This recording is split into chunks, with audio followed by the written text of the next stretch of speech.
Puji Tuhan. Shalom Bapak Ibu saudara dikasih Tuhan. Apa kabar? Selamat tahun baru semuanya.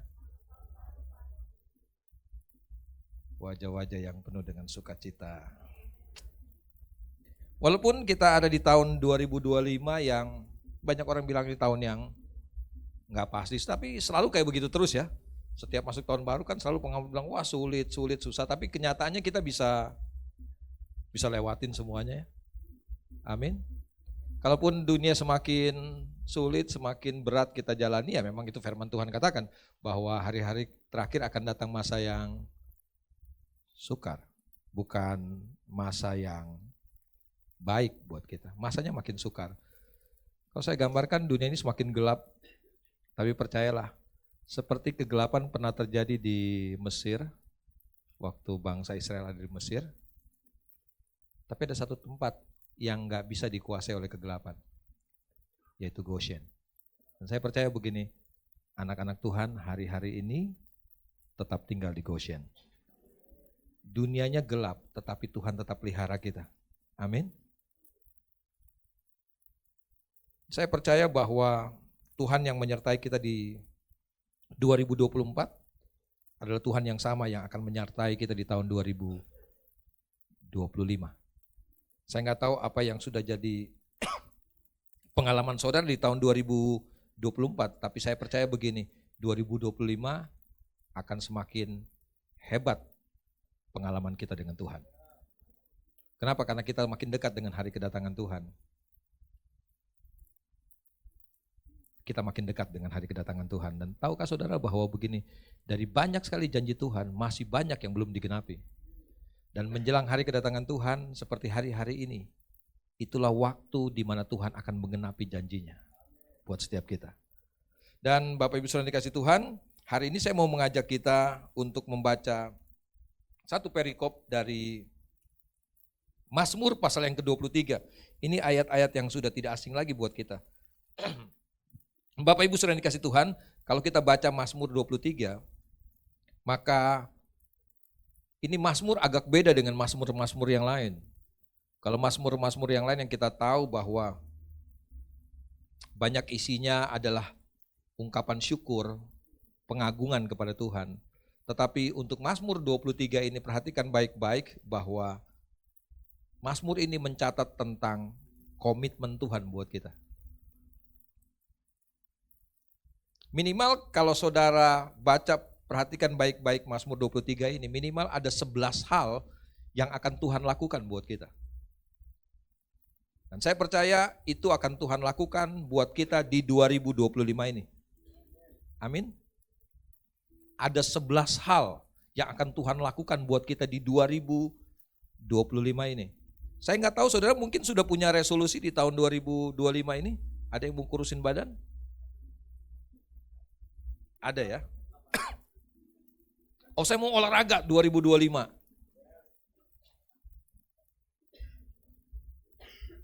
Saya akan mulai menabung tahun 2025.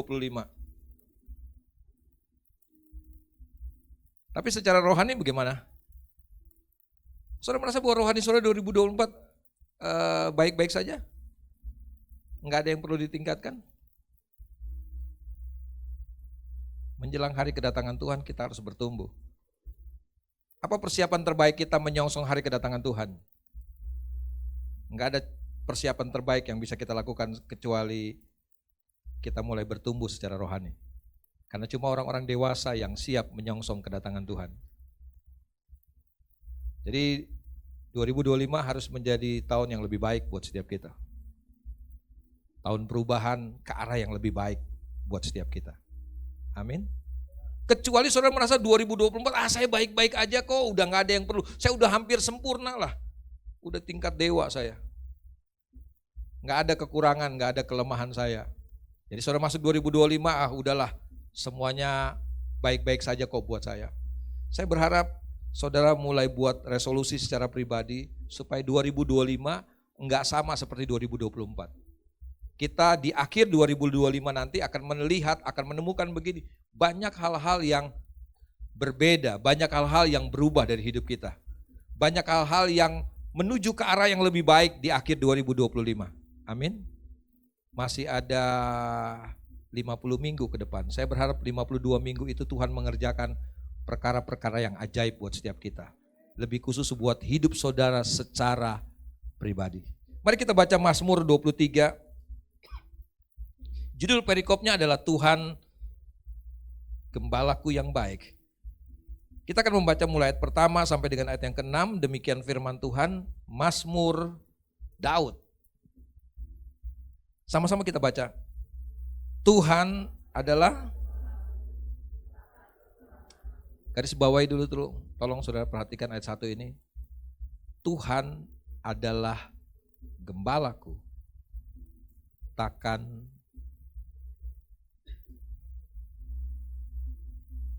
2025 katakan dengan Ipan, takkan kekurangan aku. 2025 takkan kekurangan aku. Syaratnya apa? Tuhan harus jadi gembala. Apa artinya Tuhan jadi gembala? Tuhan jadi gembala bukan berarti Tuhan cuma sekedar jadi provider buat kita. Tuhan jadi penyedia buat kita.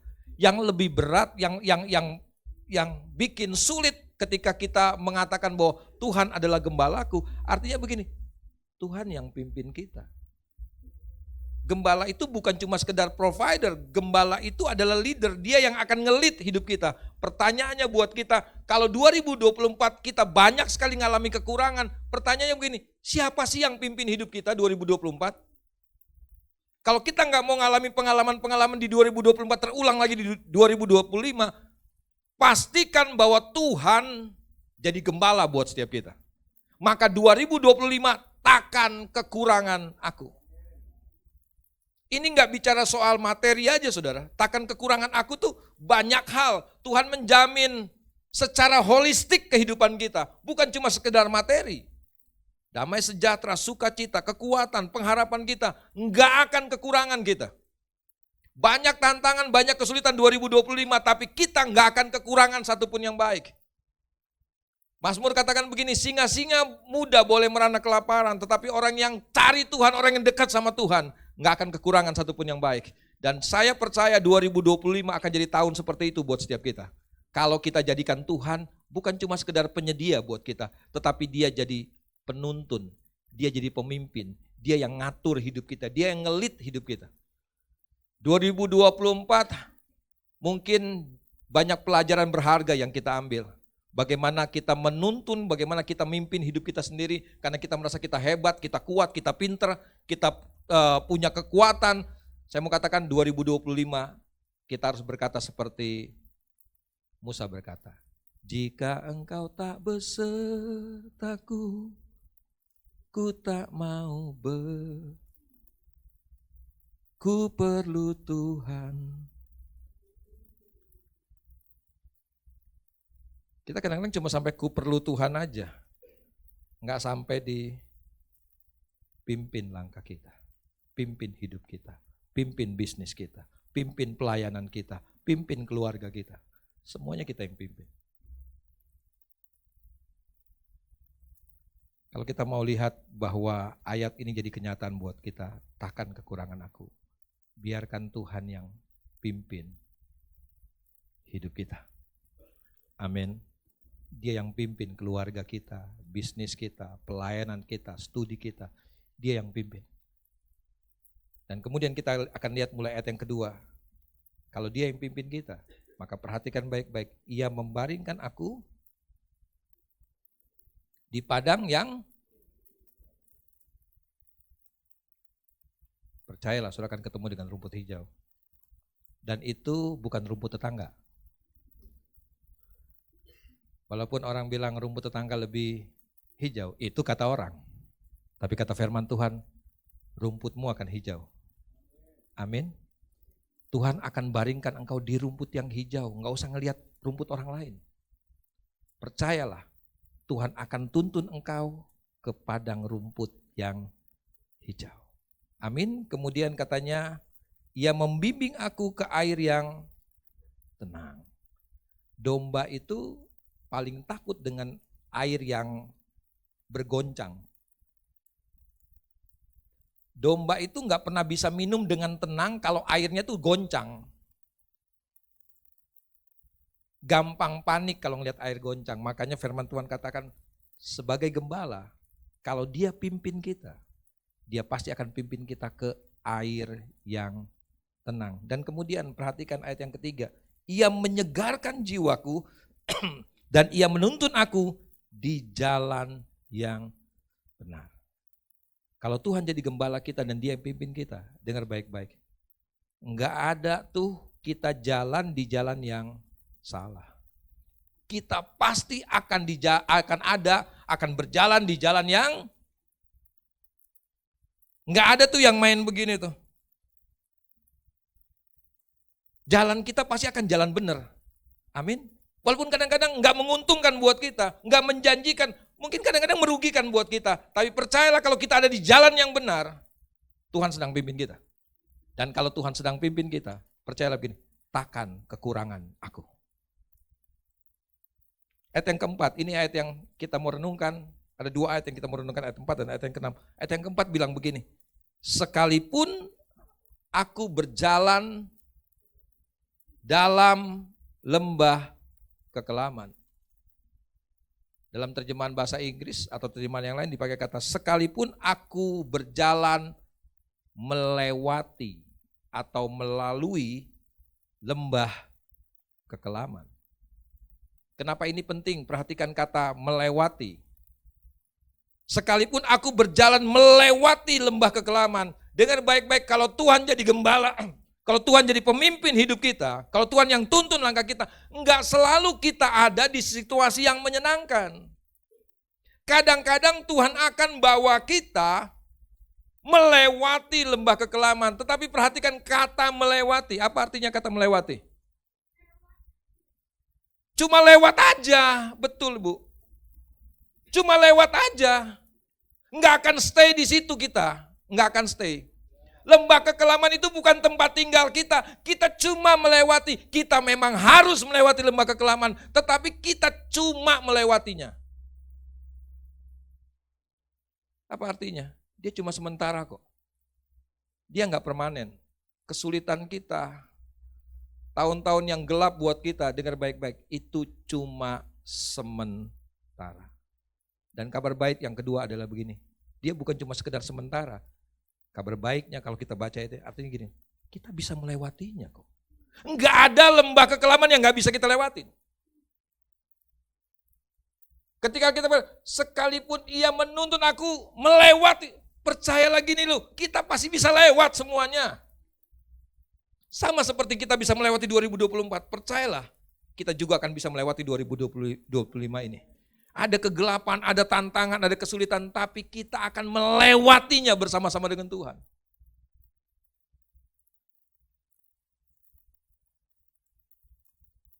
Karena aku tidak takut bahaya, sebab engkau besertaku, gadamu dan tongkatmu, itulah yang menghibur aku. Ayat yang kelima, engkau menyediakan hidangan bagiku di hadapan lawanku, engkau mengurapi kepalaku dengan minyak, pialaku penuh melimpah. Ayat yang ke-6. Kebajikan dan kemurahan belaka akan mengikuti aku. Enggak cuma sehari, enggak cuma seminggu, enggak cuma sebulan, enggak cuma setahun. Seumur hidupku. Apa yang akan mengikuti kita? Kebajikan dan kemurahan. Kalau Alkitab bilang kebajikan dan kemurahan mengikuti kita, itu artinya apa? Kemana kita ada, di situ ada kebajikan dan kemurahan. Kita ada di lembah kekelaman, di sana ada kebajikan dan kemurahan Tuhan. Kita ada dalam kesulitan, kita sedang ada dalam kekurangan mungkin. Tapi di sana ada kebajikan, kemurahan Tuhan bersama-sama dengan kita. Amin. Bapak Ibu Saudara dikasih Tuhan, Tuhan menjanjikan dua hal ini. Kalau dia jadi gembala dalam hidup kita. Kalau kita menjadikan dia gembala dalam hidup kita, dia yang pimpin hidup kita, maka Dia berjanji kebajikannya akan menyertai kita. Pak, bagaimana kita bilang kebajikannya mengikuti kita, Pak? 2024 saya ngalami situasi yang berat, situasi yang sulit. Pak, Bu, dengar baik-baik. Dalam situasi sulit tidak banyak orang yang mau bersama-sama dengan kita. Tapi percayalah begini, cuma Tuhan yang mau tetap setia bersama-sama dengan kita dalam segala keadaan. Bahkan dengar baik-baik, ketika engkau diberkati dan kau lupa Tuhan, Tuhan gak pernah lupa sama kita. Kebaikan dan kemurahannya tetap menyertai kita. Amin. Waktu kita gak baik, dia tetap baik. Karena memang dia Tuhan yang baik. Dia gak bisa mengingkari dirinya bahwa dia Tuhan yang baik. Pak, bagaimana kalau situasinya gak baik? Percayalah, walaupun situasinya gak baik, Tuhannya tetap baik. Kalaupun kita melewati situasi yang tidak baik, keadaan yang tidak baik, dengar baik-baik. Roma pasal 8 ayat 28 bilang apa? Kita harus tahu sekarang. Saudara sudah tahu sekarang? Atau belum tahu? Kita harus tahu sekarang bahwa Tuhan turut bekerja dalam segala mendatangkan apa? Jadi artinya hal-hal yang tidak baik, situasi yang tidak baik yang sedang kita lewati, yang sedang menimpa kehidupan kita. Dengar baik-baik, karena kebajikan dan kemurahan Tuhan menyertai kita. Dia akan menjadi kebaikan buat kita. Yusuf pernah ngalami itu. Dia punya pengalaman yang sangat tidak menyenangkan. Dia tahu bahwa Tuhan punya rancangan yang besar buat hidupnya. Tetapi yang dia lewati bukan hal-hal yang baik. Bukan situasi yang baik. Dia dijual, dia dibuang ke sumur, kemudian dijual ke Mesir. Sampai di sana sempat ngalami situasi yang enak sebentar, kemudian dia harus masuk ke dalam penjara. Itu situasi yang tidak menyenangkan. Itu situasi yang saya mau bilang ini, tidak baik. Dan banyak kita kalau ngalami situasi ini mungkin kita bisa putus asa. Kita bisa gantung diri mungkin. Kita bisa tinggalkan Tuhan. Tetapi dalam situasi yang tidak baik ini, dengar baik-baik bahwa Yusuf tetap percaya bahwa kebajikan, kemurahan Tuhan menyertai perjalanan hidupnya. Makanya ketika dia diangkat oleh Firaun, ini yang dia katakan kepada saudara-saudaranya. Kamu merancangkan hal yang jahat. Kamu merancangkan hal-hal yang tidak baik buat hidupku. Tapi Tuhan mengubahnya menjadi kebaikan buat hidupku. Tuhan itu spesialis mengubah hal-hal yang tidak baik jadi baik. Tidak ada manusia yang bisa melakukan itu. Kalau kita ketemu dengan situasi yang tidak baik, biasanya kita hands up, kita angkat tangan, kita nyerah.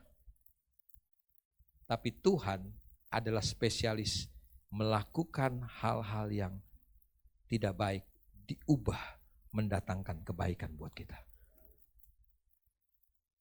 Bapak Ibu saudara kasih Tuhan, 2025 mungkin kita akan mengalami hari-hari yang tidak baik.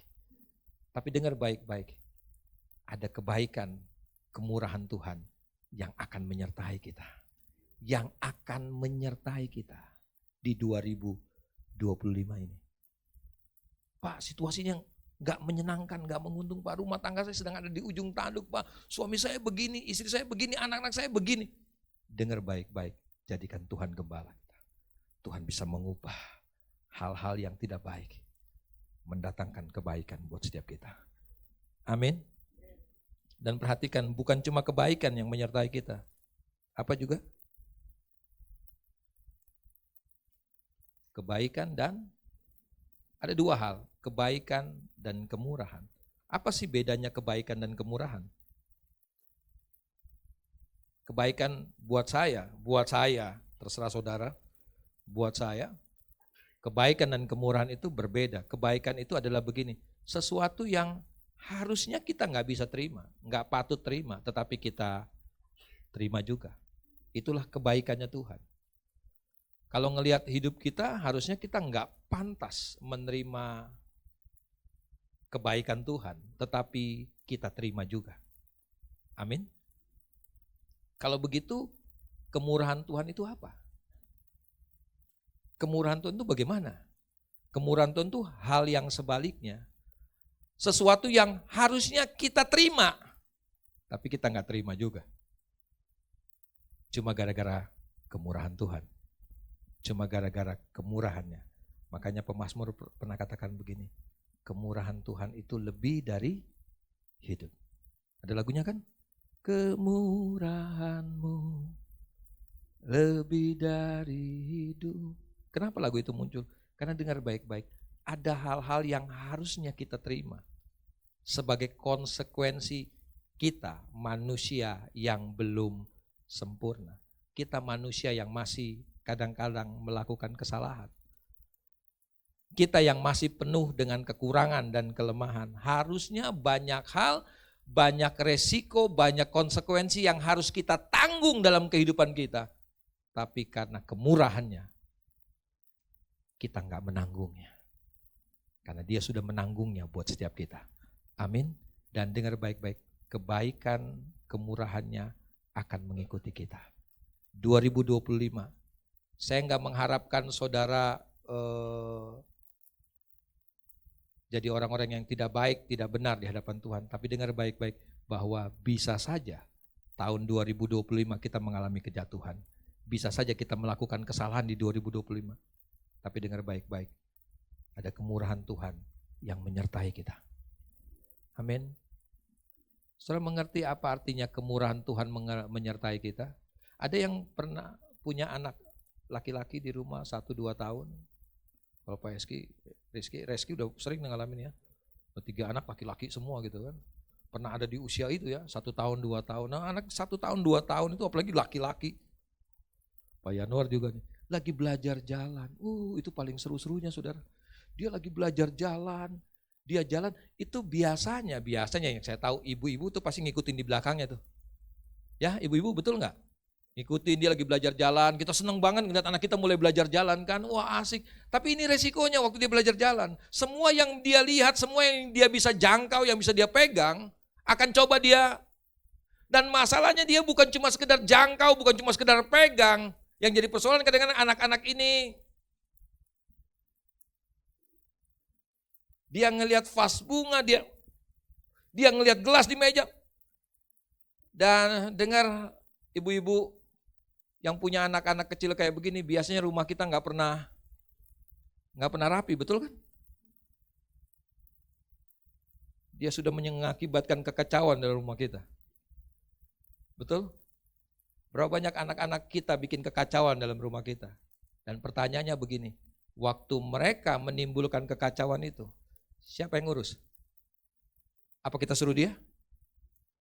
Kita ambil cambuk, kita masuk kamar, kita ambil cambuk kita, dan kemudian kita bilang di sini, look at mommy, lihat mami, kamu sudah melakukan kekacauan dalam rumah ini. Coba kamu lihat sekarang, lihat ini rumah kacau berantakan semua, gara-gara kamu. Sekarang tugas kamu adalah beresin semuanya.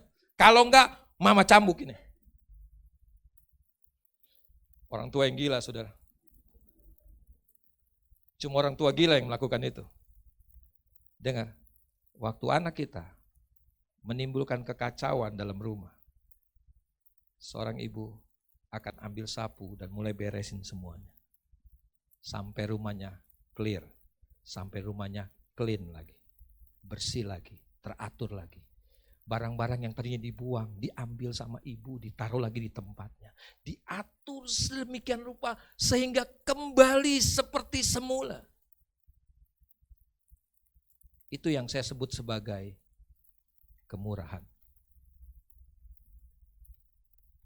Berapa banyak kekacauan yang kita timbulkan karena kesalahan kita.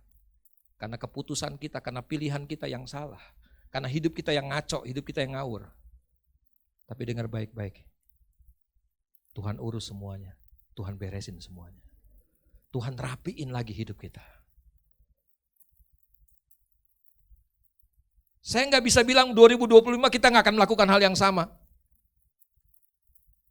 Tapi saya juga nggak bisa berharap saudara akan jadi malaikat kemudian 2025 saudara baik-baik semuanya. Nggak ada kekacauan dalam hidup saudara. Tapi kabar baiknya buat setiap kita. Kalaupun masih ada kekacauan dalam hidup kita, kemurahan Tuhan akan selalu mengikuti setiap kita. Kemurahan Tuhan akan selalu.